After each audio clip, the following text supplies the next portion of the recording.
খুব সহজভাবে আজকে রস বড়া পিঠা বানাবো। সো হ্যালো এভরিওয়ান, আসসালামু আলাইকুম, welcome back to my other blog. আশা করি সবাই ভালো আছেন। আলহামদুলিল্লাহ আমিও ভালো আছি। তো আজকে আমি কোনো ব্লগ ভিডিও করব না, আজকে আমি একটা পিঠা বানাবো আর সেটা আমি কিভাবে বানাই সেটাই আপনাদের সাথে শেয়ার করব। আর এই নরম তুলতুলে রস বড়া পিঠাটা আমি কিভাবে বানাই সেটাই এখন দেখাবো। তো এই যে আমি রস বড়া পিঠা বানানোর জন্য এখানে আমি নিয়েছি 2 কাপ পরিমাণ এখানে আমি পানি নিয়েছি আর পানিটা একদম ফুটিয়ে নিয়েছি। পানি ফুটে গেলে এখানে দিয়ে দিয়েছি লবণ পরিমাণ মতো, 2 চা চামচ চিনি দিয়ে পানিটা ফুটানো হয়ে গেলে সুজিগুলো আমি এক হাত দিয়ে দিব আর এক হাত দিয়ে নিয়ে নেব, তা না হলে কিন্তু একদম দলা পেকে যাবে। তো সুজিটা একদম আটার মতো করে সেদ্ধ করে নামিয়ে নেব।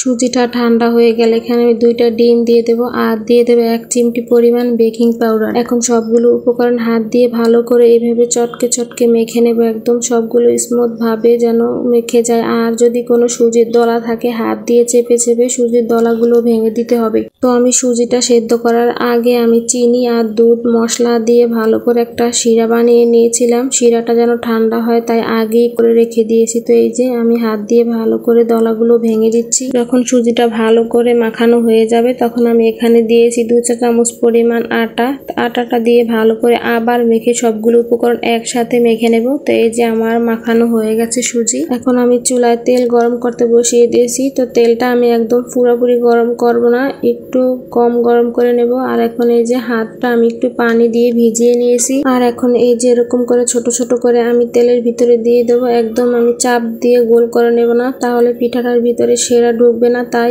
এরকম একটু করে দিয়ে দিলেই আল্লাহর রহমতে একদম সুন্দরভাবে ফুলে উঠবে পিঠাগুলো।